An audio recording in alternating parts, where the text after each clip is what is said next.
Hello and welcome or welcome back. As I'm sure many of you already know, last December I wrapped up a big project that took me several months, which was my Marxist analysis of the Samantha series from American Girl. We went through the entire series from Meet Samantha all the way through Changes for Samantha, and we did a deep dive and analysis of the books. We talked about how they tied into the history of labor and workers' rights in the United States. But there is so much Samantha content outside of her main series. There are cookbooks, there are craft books, there are board games, there are movies, there are mystery novels, there are probably dozens of Samantha books that I haven't touched on yet. But today I want to talk about what I think is the most important of those and the one that adds the most to the original series. And that is Nellie's Promise. This is a tie-in novel for the original series that was released in 2004. And today we're going to talk about it. I don't normally do this on this channel, but with this book specifically, I think it's helpful to talk about just a little bit of brand history and the context this was published in and how it connects to what was going on with the American Girl brand at the time. One thing that you might notice is that this book was written quite a bit later than the original Samantha series. So Nellie's Promise was published in 2004, which was almost 20 years after the publication of Changes for Samantha, so quite a time jump. And the reason for that is because this book was actually released alongside a Nellie doll as part of the new Best Friends collection. So Nellie was actually the first doll in this new line, so this book was part of the launch for this new Best Friends brand within American Girl. I found a quote on the American Girl wiki that I think does a really good job of describing this brand and its purpose and kind of the motivation behind it. It's a little bit long, but I'm just going to read it for you really quickly. It says, "Best friends are often prominent characters in the central series books of their historical characters. In the historical collections, they showed a different aspect of the same time period due to differences in their backgrounds and/or situations. Because of their ties to their companions, they are not generally considered or marketed as separate standalone collections of their own. In marketing, they are seen as secondary characters to the main characters." So as that quote kind of gets at, these were not meant to be new standalone historical girl characters. They were very much being marketed as sidekicks and expansions to their associated historical girls. So in Nellie's case, your Nellie doll and all of her accessories and outfits and her book were meant to be an add-on to your Samantha collection.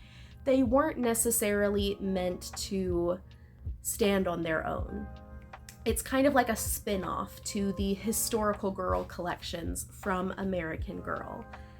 And while you could purchase a best friend doll on its own, you were very much encouraged to get them with their best friend and have them together to recreate scenes from the series. And that is actually how I received my Nellie and Samantha dolls. I've mentioned in past videos that Samantha was my American Girl doll that I grew up with, but I actually also received a Nellie doll at the same time because this new Best Friends collection had just come out when I was starting to get old enough to enjoy American Girl, and I received Nellie and Samantha together as a package deal. And I actually have my Nellie doll here, and I just want to kind of show you what she looks like, since I know that the best friends were only around for a few years, and they don't get as much attention and love from collectors as some of the more popular characters. So here is my girl Nellie.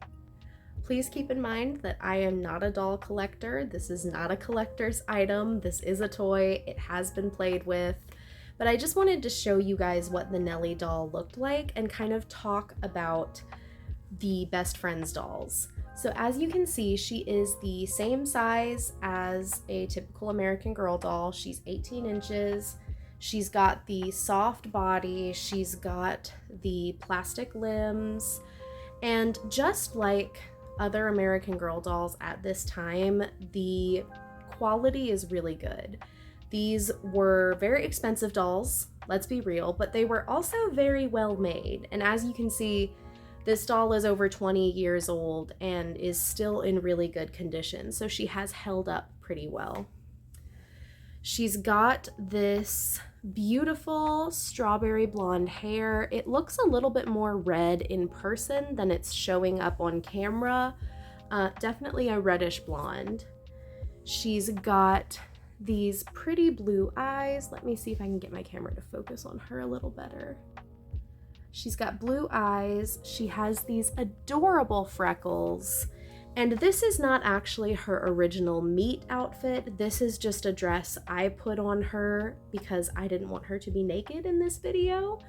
I'm not even sure if this is an American Girl dress because I did play with these, like I said, and just like all of my Barbie dolls, somehow their clothes just disappear. This is just something I put on her because it was kind of period appropriate. But anyway, that is what the Nellie doll looked like. I'll put pictures of her meet outfit here, but just like Samantha, she came in a default outfit. Hers was actually the outfit that you see on the book. So she had this blue dress, she had a blue bow for her hair, she had these cute little Mary Jane type shoes, and a little hat. And you can't see it very well in this illustration because of how it's shaded, but she also came with a Celtic cross necklace, which is also shown on the cover here. So as you can see, the doll is very clearly modeled after the book cover, or probably the other way around. And they were definitely tying it in, much more so than with the older historical characters. They really wanted the doll to reflect the illustrations in the books. And one thing that I remember from being a kid is that with this marketing, they really leaned into Nellie's Irish American heritage. So she came with the Celtic cross necklace. She also had I believe she had an Irish dance outfit. I will put a photo of that on screen if I can find it. But that was something that was a big part of the marketing in a way that's interesting because it wasn't really emphasized in the books. But I think the Best Friend collection is really interesting because it marks sort of a turning point where American Girl was shifting from being primarily about books to primarily about selling toys. And that would only continue to be more true as we got further into the 2000s. For instance, today, the books are almost not part of the branding at all. I think there technically still are books for the dolls, but they are no longer a major draw. But anyway, I just wanted to talk about that, talk about the doll line, because I think that's important to understanding why this book exists and why it's written the way it is. Nellie's Promise was written by Valerie Tripp, who is an American Girl brand veteran. She wrote the second half of Samantha's Central series. She also wrote a lot of other series. She wrote Molly's books, Felicity's, etc. And in Nellie's Promise, we get to see her return to the progressive era to give us some more insight into Nellie and Samantha's new family. This book picks up almost immediately after Changes for Samantha. And it's a little bit funny. This book actually answers some of the questions that I think fans had about Changes for Samantha, such as, is it legal for Guard and Cornelia to just decide to adopt these girls? If they still have a living legal guardian in their uncle, can this actually happen? Is this a legally binding adoption, or is this technically a kidnapping? We actually get answers to those questions here. So when the book picks up, it's been about a month since the events of Changes for Samantha, and we learn that Nellie just feels incredibly lucky to be in her new life. She's living with Uncle Guard and Aunt Cornelia and Samantha. She and her younger sisters are being treated like part of the family, and she just wakes up every day feeling grateful for how lucky she and her sisters are. We learn that the promise of the book's title is a promise that Nellie made to her mother on her mom's deathbed, that she would always keep her sisters safe. In chapter 1, Nellie runs into her Uncle Mike, the one who abandoned her and her sisters to go on a bender with all of their inheritance.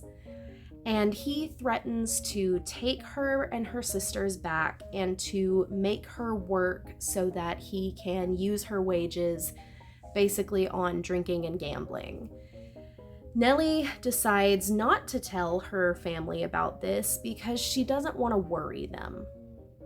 We learn that Nellie is now going to Samantha's school, but she's having some trouble fitting in. She feels like the classes are very frivolous and she's not really getting a lot out of them. She's not really into all of the dancing and etiquette, but she's really trying for Samantha's sake. Nellie gets Samantha to help her brainstorm ways to help out Guard and Cornelia because she really wants to be useful to them. And they come up with this idea that Nellie will take Aunt Cornelia to a settlement house. For those who don't know, a settlement house is a facility that helps new immigrants adjust to life in the United States. They were really common in New York at this time. They would teach life skills, they would give English classes, and basically just try to give new immigrants a little bit of help adjusting to their new lives. And Nellie's family spent a lot of time at the settlement house, and Aunt Cornelia is interested in going to one and seeing how they work and maybe volunteering. So Nellie decides that this is how she's going to be helpful to her new parents. She's going to take Cornelia to the settlement house and introduce her to the woman who runs it.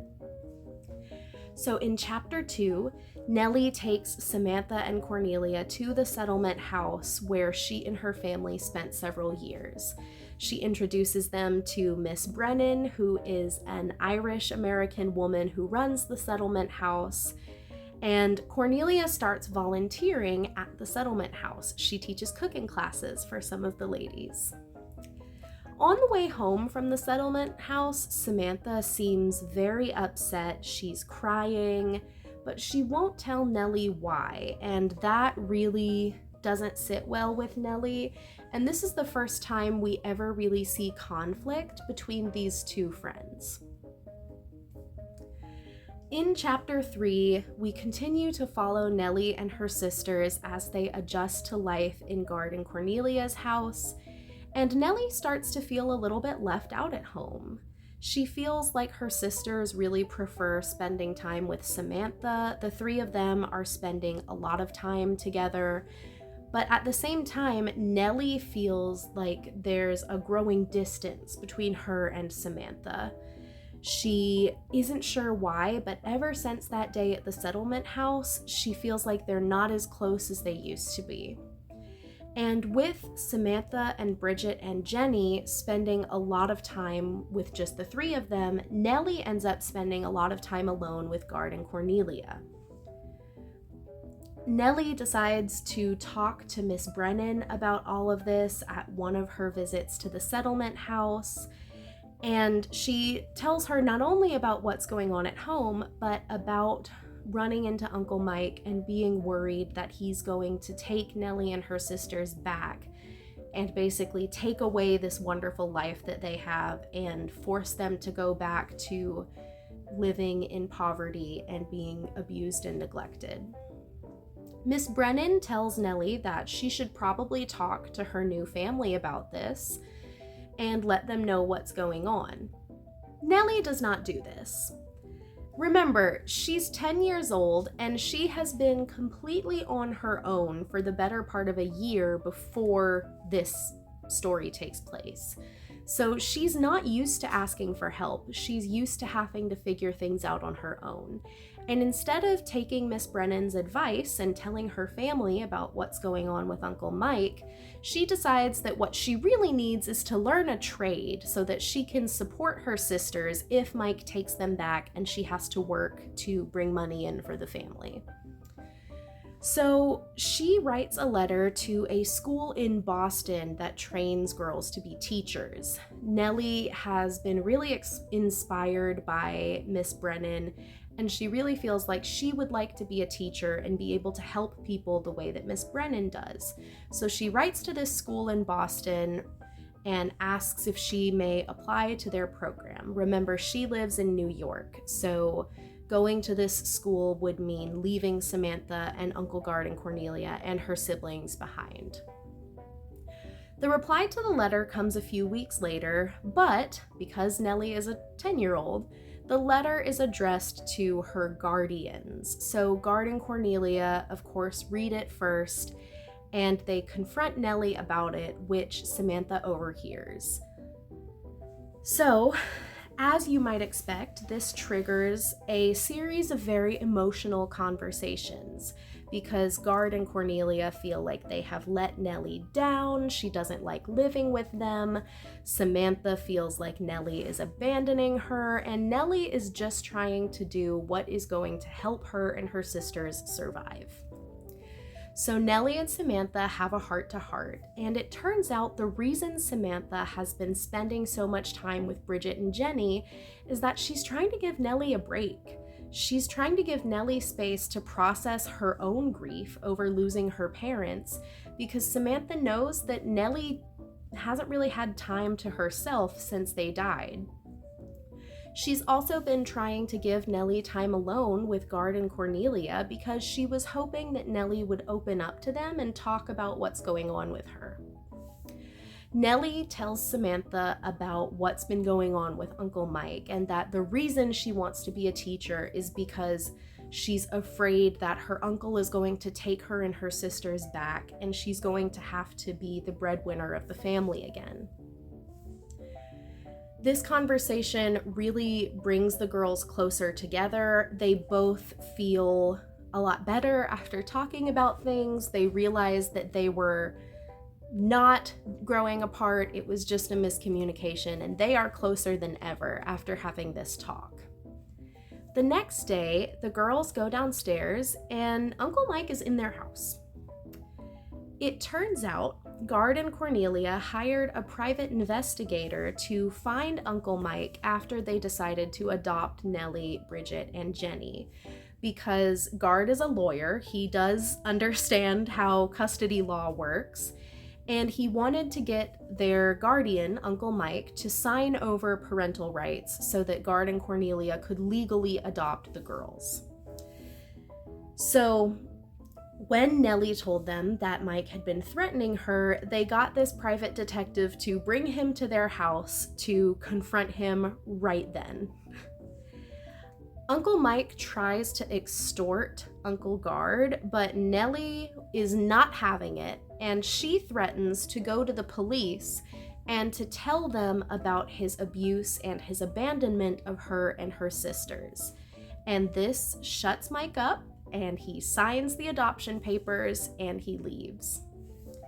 So Nellie is now able to be legally adopted by Uncle Gard and Aunt Cornelia along with her sisters, And she tells Gard and Cornelia about her promise to her mother, and that the reason she wanted to go to this school in Boston and be a teacher is because she wants to not only support her sisters, but be able to help other people who are in her situation.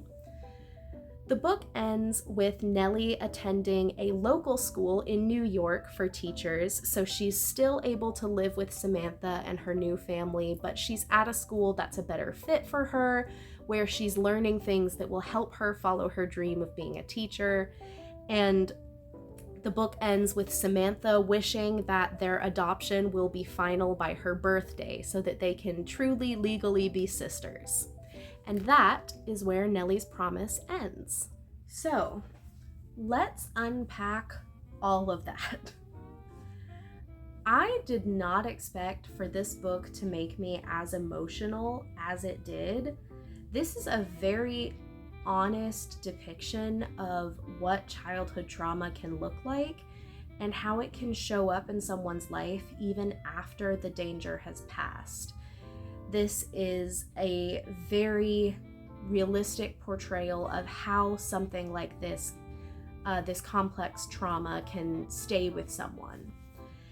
Nellie's anxieties feel very real and very raw, but also very age appropriate. There's nothing in this book that I think would be too much for the average 8 or 9-year-old reader, but it does feel very true to life. This is also a really realistic portrayal of what it looks like to try to adjust to a newly blended family. The family dynamic in this book feels a lot more grounded and realistic than the family dynamic in Changes for Samantha. And that mostly comes down to the fact that it's not perfect. We get to see people struggling to figure out their role in this new family. We get to see people trying to decide what their dynamic is going to be. We get to see conflict, and we get to see the growing pains that come with such a huge change to a family. So I really liked that aspect as well. This book really reminded me why I love American Girl so much, because American Girl, when it is at its best, does a really good job of capturing these sort of universal experiences. And even though this is happening in a different time period to a very different character, it still feels very relatable and very resonant to modern audiences. And I think that kind of magic is why this brand was such a huge part of my childhood and why I still have so much love for it even as an adult. This book is really a character exercise for Nellie, which I am not mad about. I've been very open that Nellie is my favorite character in the Samantha series, which is funny because as a kid, I remember that I played more with the Samantha doll, but I have always liked Nellie better as a book character. So I don't know what that says about me, but I love the way that this book depicts Nellie. We learn a lot about her because this is the first time that she's been our main protagonist. One thing we learn is that Nellie really likes to feel like she's useful. She really needs to feel like she's being helpful to the people in her life, especially to the adults in her life. She almost feels like this need to be useful to Uncle Gard and Aunt Cornelia. She's also having trouble stepping out of the parental role that she has been in for her sisters since her parents died. We see her really struggling to step out of the role of parent and back into the role of sibling and fellow child, which again is another thing that I think is a really realistic part of this book's story.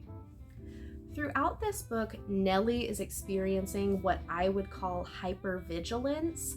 She seems to really be on alert and just be unable to feel safe and to feel secure.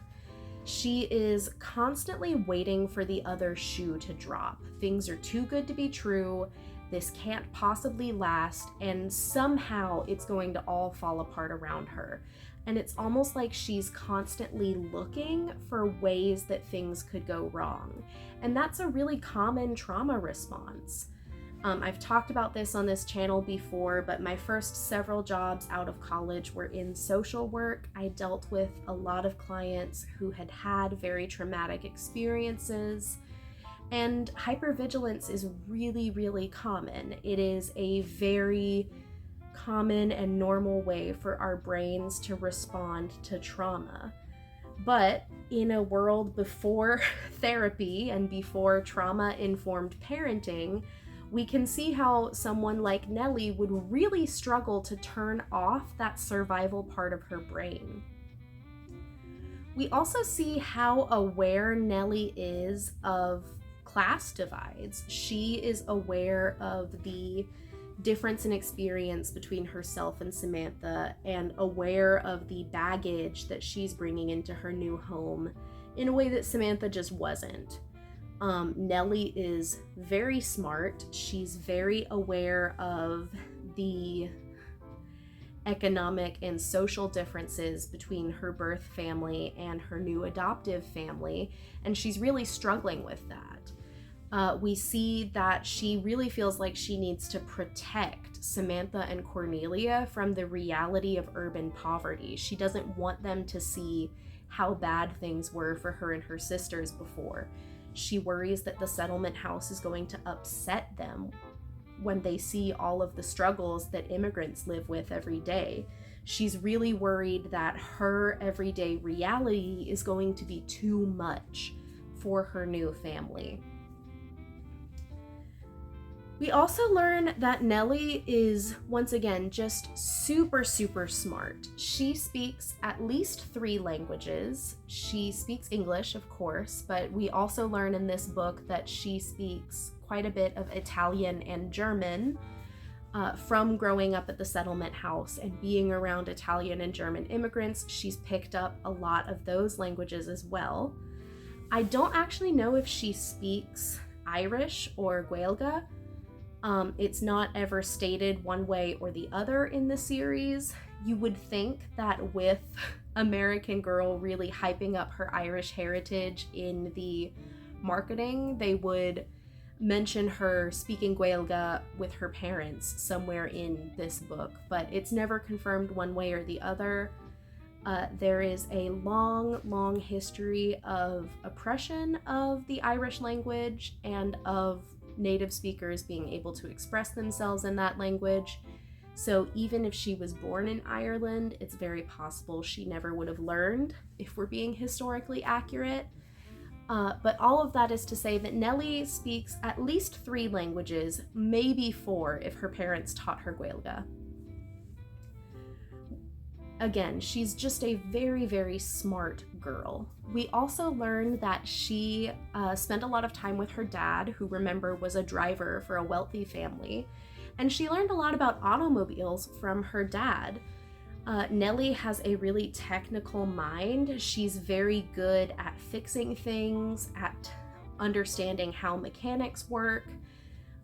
So she's able to help Uncle Guard with automobile trouble when his car's engine is having issues, which is very funny, because the car won't start and this 10-year-old in the back seat is like, oh, that sounds like your radiator is having such and such. It's very funny the way it comes up.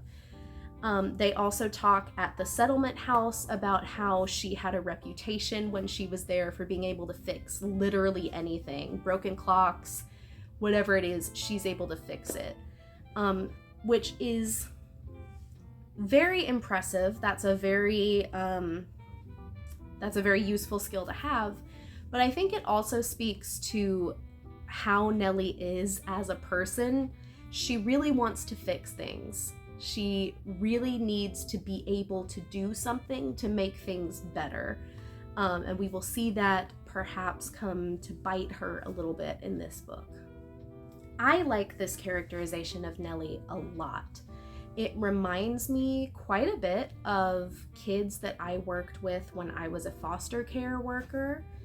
I had a lot of kids under my care who had had similar experiences to Nellie, and this book reminds me of them a lot, which is definitely a new thing. I would not have gotten that from this as a kid, but as someone who has worked with foster kids, I can really appreciate how realistic it is in a new way.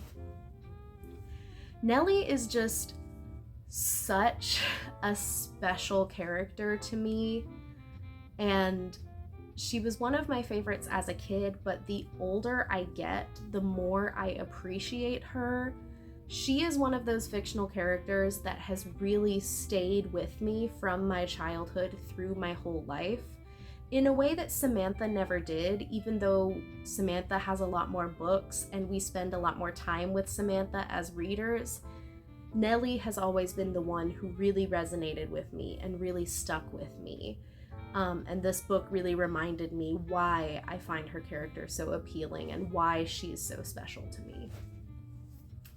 It's also really interesting to see Samantha in a book where we're not in her head. She's not our protagonist, and this is the first time that we get to see her from an outside perspective, which is really fascinating. In this book, we get to see Samantha through Nellie's eyes. And through Nellie, we see that Samantha is very in tune with the people around her, and she's very emotionally intelligent. She is able to pick up on things about Nellie's emotional state that Nellie doesn't even notice. Because remember, Nellie's in survival mode.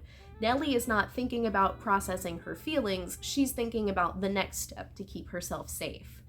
And Samantha is able to go, whoa, I see that you are really kind of in this traumatic, grieving headspace, and I see that you really need time for that, and I'm gonna try to give you that time and space to process that.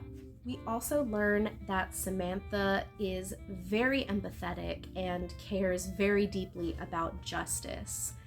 In the big heart-to-heart that she and Nellie have, Samantha tells Nellie that the reason she was crying in that carriage ride is because she felt so angry and so sad that she can't help all of the children in the settlement house the way that she was able to help Nellie and Bridget and Jenny, which is just so on brand for Samantha. I think one thing Samantha and Nellie really have in common is the desire to fix things and to be a fixer. And I think that line really shows the way that Samantha wants to be able to just fix everyone's problems for them. My cat really wants to knock over my tripod, and I'm really not gonna let her. We also continue to see in this book how Nellie and Samantha complement each other so well. I've talked about this in several videos now. Nellie is very practical and very pragmatic and very street smart, I think is a good way to say it. But she can actually be a little too down to earth. It's hard for her to relax, it's hard for her to have fun, and it's hard for her to have dreams and hopes for the future. It's hard for her to accept that good things are happening to her and that she can have these bigger dreams for the future. And in previous books, we saw Nellie being kind of a grounding force in Samantha's life. Samantha was the dreamer, and Nellie was sort of keeping her grounded in reality. But in this book, we actually get to see how Nellie needs Samantha just as much as Samantha needs her.